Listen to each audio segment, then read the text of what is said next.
President Trump is impeached, moving the ball to the Senate's court. This morning, Senator Gary Peters on the upcoming trial. And what do people want when it comes to transportation? Ford's chief futurist is here.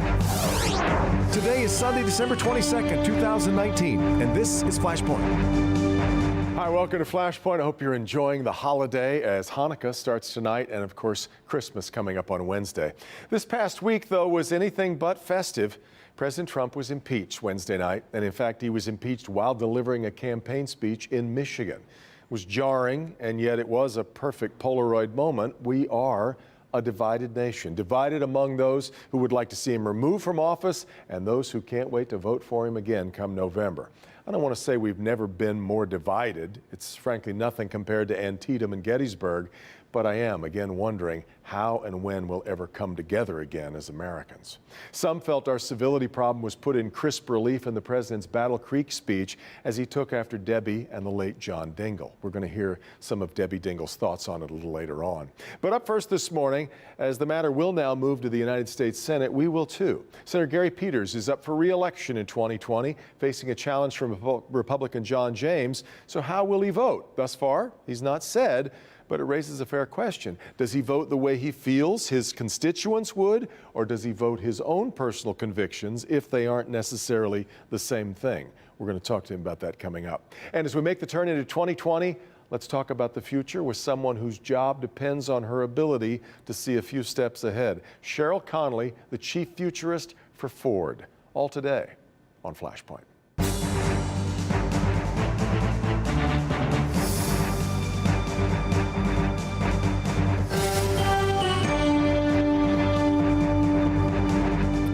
There seems to be no rush on the part of Speaker Nancy Pelosi to send the impeachment matter down the hall to the Republican-controlled Senate. We expect eventually she will, which will put it in the lap of the 100 men and women who make up the United States Senate. One of them, who holds such a vote, is the Democrat from Michigan, Gary Peters, my guest again on Flashpoint. Good to have you back on the program. Thanks for being here, Senator. Always great to be with you, Devin.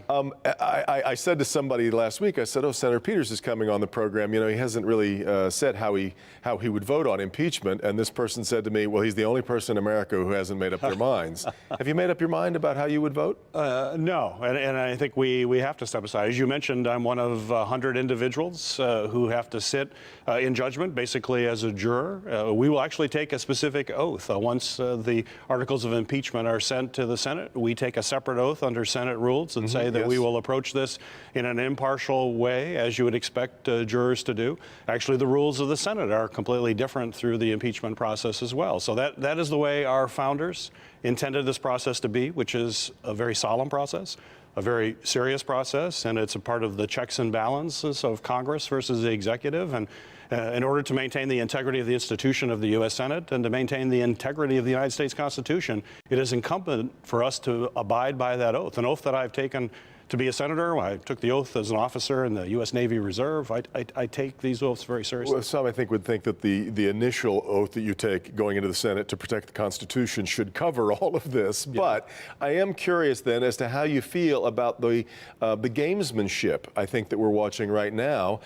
We see it on both sides. We've seen Mitch McConnell, the Senate Majority Leader, saying we're going to move in lockstep with the White House, which is a weird way of looking at the balance, at the separation of powers. But we also see Nancy Pelosi saying we're not sending it over until we feel like you're going to run this the way we want it run, which also seems to be missing the way that the House and the Senate are supposed to be separate from each other. What do you think about the political nature that we're already watching play out? Well, yeah, unfortunately, it's a very partisan political process. I get that. I'm not naive about that, but it's incumbent to all of us to try to rise up above that and understand that these are very serious charges. And what we have heard are certainly very troublesome. We need to go through a process that try to make it as much as possible, and I know that's difficult, as nonpartisan and as fair as humanly possible. It's got to be a fair process. So that means coming together. We saw that in the impeachment of Bill Clinton. You had Democrats, Republicans come together to create rules in the Senate that everyone agreed were fair, and you'd have a fair presentation. You'd have witnesses that could come forward.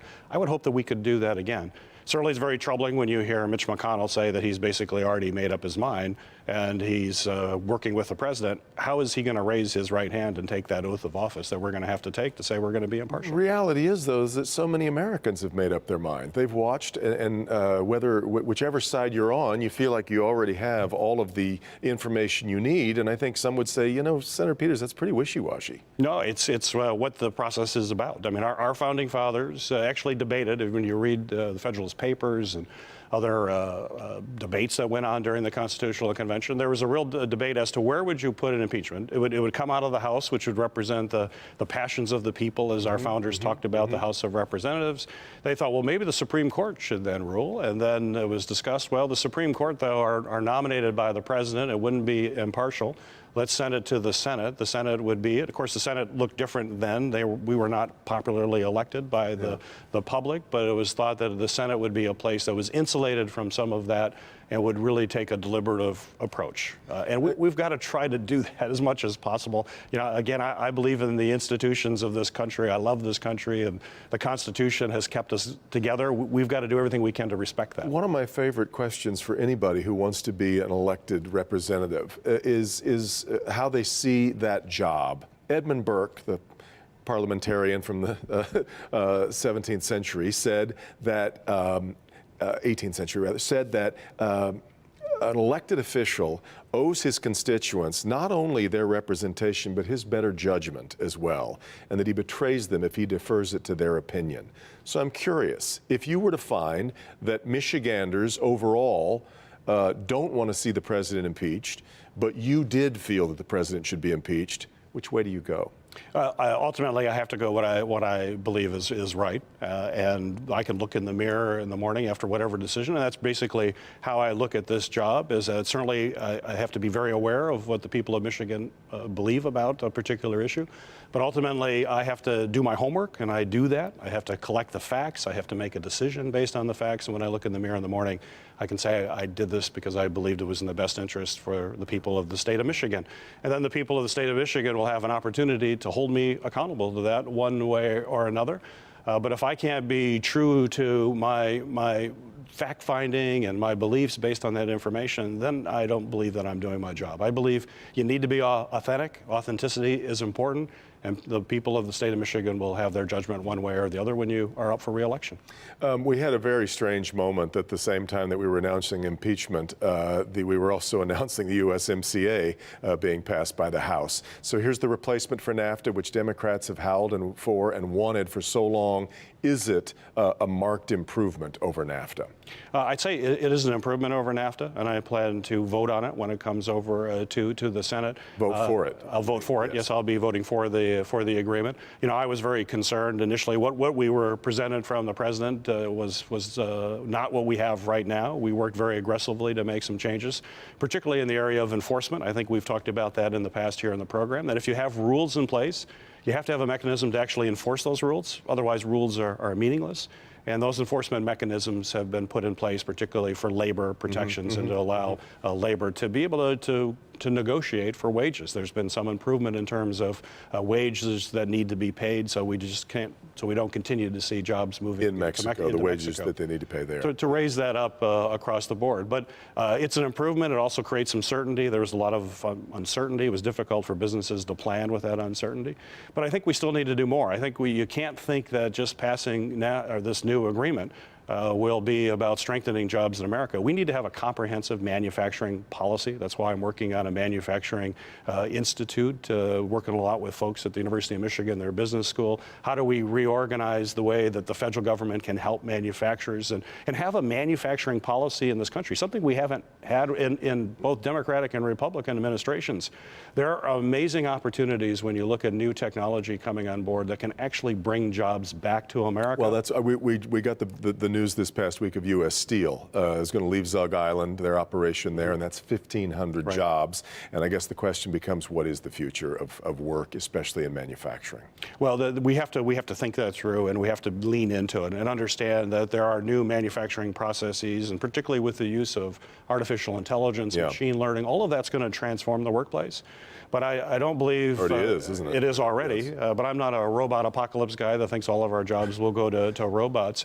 Actually, as long as we have proper training, it's something that I focus in and day out, is that we have to make sure we have the proper career technical training for everybody to understand how this new technology can be incorporated in the manufacturing workplace. And I believe we can bring back jobs from China and other places as long as we have the systems in place and the training opportunities for people. I want to get to health care. We had a court strike down the individual mandate this past week. We also had an interesting thing where an anti-Gary Peters ad was pulled because it was misstating your position on universal care.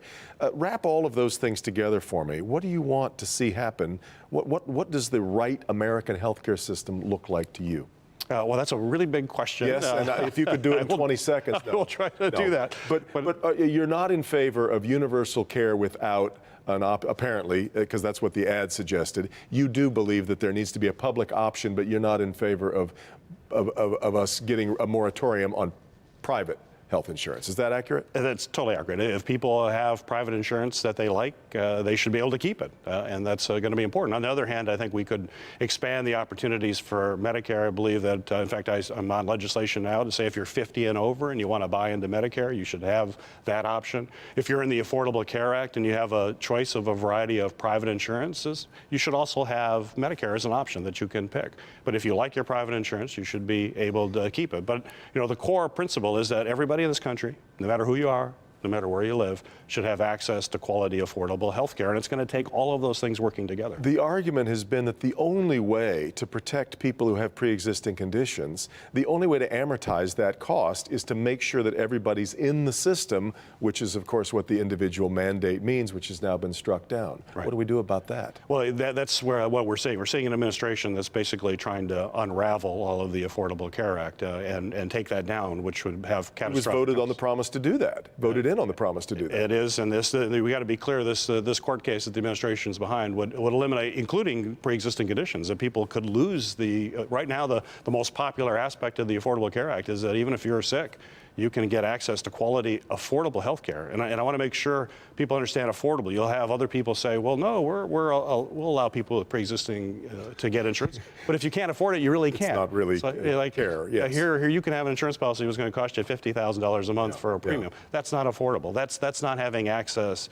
to insurance even if you have a pre-existing condition. And that's why we have to keep it. The actions we're seeing from the Trump administration and Republicans generally are going to undermine those very popular provisions. And there's no way around it if they get their way. Lastly, quick election year question. We saw John James have a pretty robust campaign against your fellow senator, Debbie Stabenow, the last time around. She, to the dismay of many, especially Republicans, there weren't very many debates. We didn't see, at least not in a public forum, the way that we typically see that. Are you going to be willing to debate John James, and what do you expect this campaign to look like? Yeah, we've done in the election year. Election year's coming up soon, but certainly I will run a 2 weeks away. We're in election year. Yes, I suppose.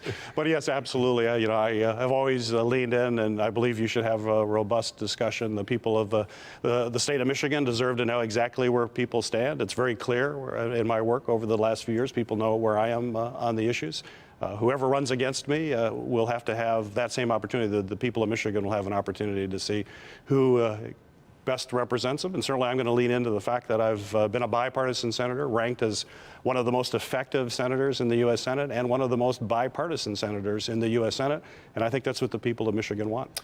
Local 4 will be happy to put in the first request for the debate then. Thanks very much for being here, Senator. It's always good to have you on the program. Great to be with you. Thank you. Speaking of the future, that's what we'll dig into next with the futurist for Ford Motor Company, Cheryl Conley. This is Flashpoint on Local 4.